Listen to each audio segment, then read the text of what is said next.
Bon, en fait, les amis, comme vous le savez, la télé-réalité nous cache parfois la réalité. Mais aujourd'hui, on va parler de Booba, de ses exploits sur les réseaux sociaux et plus particulièrement sur Twitter. Et Booba, depuis un certain temps, il est en guerre contre les influenceurs. Il a terminé pas mal d'influenceurs. Et pour le cas de Nabil, donc Nabil lui aussi, donc il fait des révélations sur les influenceurs, même les rappeurs. Mais parfois il crée des histoires donc pour nuire la personne. Tout récemment, on a vu ces problèmes avec l'artiste Marwa.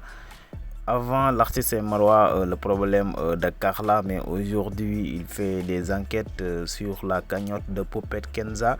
Mais aussi il y a le loup de la street qui fait un excellent travail contre les influenceurs qui ne font qu'arnaquer les gens. Donc il donne parfois des conseils pour la jeunesse et aujourd'hui on va intéresser donc à sa story et pour plus de détails on va écouter ses propos. Moi je suis sincère, voilà c'est toujours ce que je pense face caméra. Parce que vous aussi des fois, vous avez envie de donner, vous êtes gentil, vous dites quand même on est musulman, et des fois il y a des jours ça vous prend comme ça, tu dis mais putain mais casse-toi, rentre chez toi quoi. Ça vous le fait franchement ou pas? Voilà moi je suis humain, je vous dis la vérité. Des fois je leur donne et tout, sadaqa, je leur dis tenez et tout. Des fois je peux pas me les voir. Oh, il y a des jours comme ça où je les supporte plus sur la feu rouge. Et donc je vous disais mes petites sœurs, moi je l'embête pas en fait.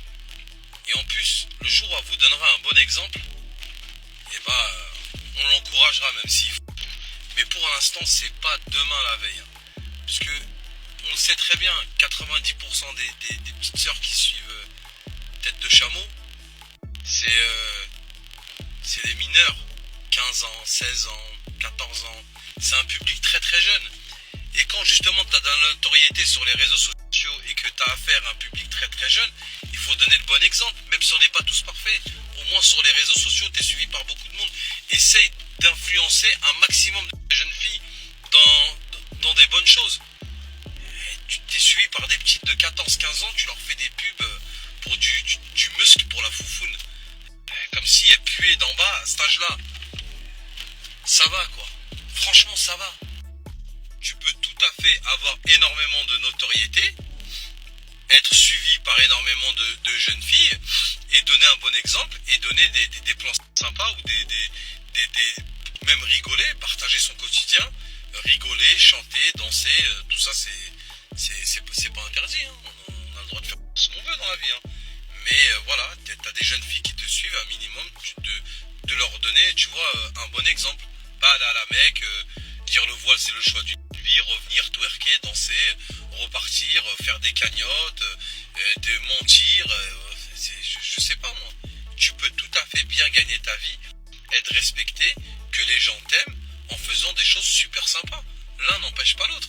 Mais vous prenez les gens pour des cons du lundi au dimanche, vous racontez 76 fois les mêmes versions et après vous pleurez en disant que les gens c'est des haters. Non, c'est vous qui êtes des fumiers, rien d'autre. À la famille, je vois qu'il y a pas mal de réactions par rapport aux Syriens qui a au feu rouge et tout. Voilà, je suis MDR. Voilà, on est des êtres humains. Des fois, c'est du bien de se raconter notre vie en toute franchise, tu vois, sans en rajouter et sans mentir. Voilà, c'est la vérité. Moi, des fois j'ai 8-9 euros de pièces et j'ai que ça sur moi. Voilà, je les donne au feu rouge. Je fais 400 mètres. Je dis, mais pourquoi j'ai donné tout ça en fait? J'ai même plus de pièces sur moi, j'ai même plus rien. Des fois, tu donnes et tu te retrouves en galère. Voilà, c'est plus des Syriens, c'est une douane, c'est un péage. C'est Vinci. Bientôt ils vont nous attendre au feu rouge et ils vont faire des cabanes. Tu sais, tu payes ou la barrière elle se lève pas. C'est trop. Voilà, c'est trop. C'était mon ressenti du jour, j'avais envie de le dire. Voilà, c'est bien de dire ce qu'on a sur le cœur, c'est bien. Voilà, c'est bien. Ça fait du bien de se vider un peu, je vous invite à le faire. Ça évite les maladies, les nœuds dans l'estomac, les ulcères. Videz-vous, parlez, dites la vérité. T'es fou, c'est trop la famille. Voilà, tu vas au feu rouge, tu les vois. Tu fais les courses, tu les vois. Tu vas à l'entrée du magasin, tu les vois. Tu vas prendre ton caddie, ils t'attendent à côté du caddie. Tu vas retirer de l'argent, ils t'attendent à côté du distributeur. Tu vas faire du skateboard, ils veulent te vendre une bouteille d'eau. Tu vas faire du ski, ils veulent te vendre un bâton. Tu vas mettre du gasoil, ils veulent te vendre du liquide vaisselle. Ça y est, c'est trop, arrêtez de nous casser les couilles. Et je sais pas si vous avez remarqué les Syriens, tous les gens en galère. Avant, tu vois, ils demandaient, mais ils avaient, tu vois, même s'ils faisaient exprès, ils avaient une certaine honte quand même quand ils demandaient de l'argent. Maintenant, c'est devenu des mafieux. Ils fument une clope, ils sont assis sur une chaise devant le centre commercial, ils te disent tu vas faire tes courses là? Ouais, bah prends-moi une bouteille de coca, 2 shampoings, tu veux des granolas ou pas? Ouais, allô? Granola, ouais, bah prends-moi des granolas aussi. Oh, c'est devenu des mafieux. C'est du racket qu'ils font maintenant, c'est plus de la manche. Et ceux qui diront ouais je suis pas d'accord avec toi Loulou, vous êtes des hypocrites. Parce que vous travaillez dur vous aussi, et ça arrive à tout le monde d'être en galère d'argent, même des fois t'as de l'argent, ta carte bleue elle passe pas, ou t'as dépassé ton plafond, tu peux pas retirer, même si t'as les moyens, et des fois voilà t'as pas envie de donner, et toi aussi tu t'es crevé le cul à acheter un t-shirt comme moi Primark à 10 ou 15 euros, aller te couper les cheveux, mettre du gasoil, mettre la clim dans ta voiture, des fois t'as pas envie de donner, t'as envie de passer un bon moment. Alors autant des fois t'as envie de donner 10, 15, 20 euros, 50 euros, des fois t'as envie d'être tranquille. T'as pas envie qu'on vienne coller sur ta tronche de ta vitre un hijab avec un peu de moustache et une crotte de nez. C'est humain, c'est humain. C'est des choses de la vie qu'on vit au quotidien. On a le droit de les dire. Je suis un citoyen français avec une pièce d'identité française en cours de validité. J'ai des envies de citoyen des fois. J'ai envie qu'on arrête de me casser les couilles. C'est français quand même. Et moi, la famille, je fais partie de l'ancienne génération. Avant, un clochard, c'était un clochard. Même tu lui donnais, t'avais pas de remords. Tu te disais, miskin, il est par terre, il a de la merde sur lui, il a une bouteille de vin, il reste un fond, il dort par terre, tu le vois tous les jours. Même il te demande pas, c'est toi tu t'arrêtais. Même avec ça, tu lui donnais. Maintenant, faut les voir les mendiants. Ils ont des AirPods. Il te demande une pièce, il dit attends vite fait, je suis en communication, je raccroche, donne-moi. C'est plus les mêmes mendiants, c'est plus la même époque, c'est plus la même manche. Je tiens à le préciser quand même. Voilà. Nous on est nés en France, ça fait 37 ans on habite en France. On a travaillé toute notre vie, on a des fiches de paye, des avis d'imposition, on a un cynique de la courroie à siffle, on se dit est-ce qu'on part en vacances le 10 juillet ou le 20 parce que la révision elle est quand même à 650 euros et que c'est pas donné. Lui il vient de Syrie, ça fait 4 ans, il a déjà un Touran 2 litres TDI 140 chevaux, il le garde dans une zone industrielle, il vient de faire la manche avec des AirPods, il te demande 8,20 €. Je sais pas si c'est moi qui est taré ou si c'est logique ce que je dis. Oh à un moment donné, je sais plus, va falloir m'aider quoi.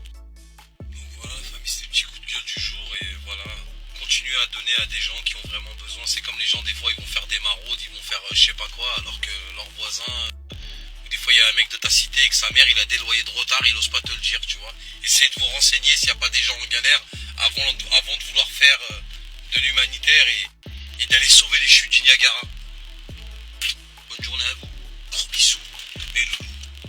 Mes louves, mes poupettes, mes chouquettes, mes cadettes, mes soquettes, mes claquettes, mes cigarettes, mes pâquerettes. Comment je suis un gamin, c'est un truc de ouf, mais j'aime trop ça. Qu'est-ce qu'on pourrait dire encore?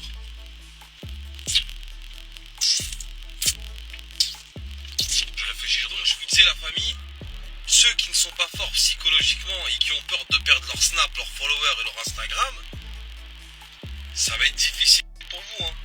Attendez, il y a une ambulance qui arrive avec les... C'est les mêmes sons que les ambulances qu'il y a aux États-Unis. Écoutez, écoutez. Fox and News and Brian and Girl, Yo Sir, Brooklyn, Fox News, Everton, Yo Girl, Fall. Tu vois là, dans ma tête, en 2 secondes, j'étais à Chicago. Voilà, j'ai entendu une sirène, je me suis téléporté aux États-Unis. Pendant 5 secondes, j'étais un Américain. Je reprends mon snap. Ouais, je vous disais, ceux qui ne sont pas forts psychologiquement et qui ne sont pas tarés, franchement, restez à votre place, quoi, les gars. Et les girls, franchement, les réseaux sociaux, c'est dur, hein. Wallah, que c'est pas facile, hein. C'est pas de la tarte, hein. C'est pas des chocolats chauds, hein. Parce qu'il y en a qui font les réseaux sociaux, qui font des scandales, qui font du buzz, qui disent des dingueries, et quand il y a des problèmes, ils te disent, mais j'ai rien fait. Les gens sont des haters, bande de connards, bande de connasses, vous êtes des jaloux. Non, c'est le game, c'est comme ça. Qu'on ait tort ou qu'on ait raison, tous les matins, faut prendre son iPhone comme un bouclier et aller affronter la toile. T'as compris ou pas? Donc si t'es pas dans ce mood-là, y a plein de métiers super sympas. Vraiment, il y a des métiers de bouche, il y a l'artisanat français qui recrute, il y a la fibre optique, les pompes à chaleur qui sont en pleine expansion. Il y a plein de métiers super sympas où on peut gagner sa vie et être épanoui. Mais ne restez pas sur les réseaux sociaux si vous n'êtes pas fort psychologiquement. Je le dis avec un peu d'humour, mais c'est vraiment, vraiment vrai ce que je suis en train de vous dire. Et oh là, l'autre, arrête de venir. Tiens, elle a fait une pause. Elle s'est mise comme ça, elle a dit. Allah est grand. Allah, elle dit Allah, Dieu est grand, mais elle te fait une pause, t'as Playboy. Elle te fait une pause, t'es à 36-17 ULA. Allah est grand. Ah ouais. Ah, ou les meufs, elles aiment bien dire aussi, et les mecs, c'est qui font des dingueries, ils aiment bien dire Allah voit tout, et il sait tout. Oui, oui, oui. Il sait que vous êtes des enfoirés. Ça, Bon, bref les amis, c'était ça. Donc les propos du loup de la street, et la guerre est loin d'être terminée entre blogueurs, influenceurs et rappeurs et le loup de la street. Donc il attaque souvent les influenceurs qui ne font qu'arnaquer les gens. Donc aujourd'hui c'est le cas de Poupette Kenza, et pour rappel elle a lancé une cagnotte donc pour créer un orphelinat, alors que des internautes ont signalé que la moitié de l'argent a été détourné par Poupette Kenza. Donc elle a fait sa sortie et réagit face à ces accusations, mais Nabil insiste toujours. Donc il a décidé de faire des recherches concernant ces cagnottes. Donc c'était ça les amis. Si cette vidéo vous plaît, abonnez-vous, activez la cloche notification pour ne pas louper aucune de nos prochaines vidéos.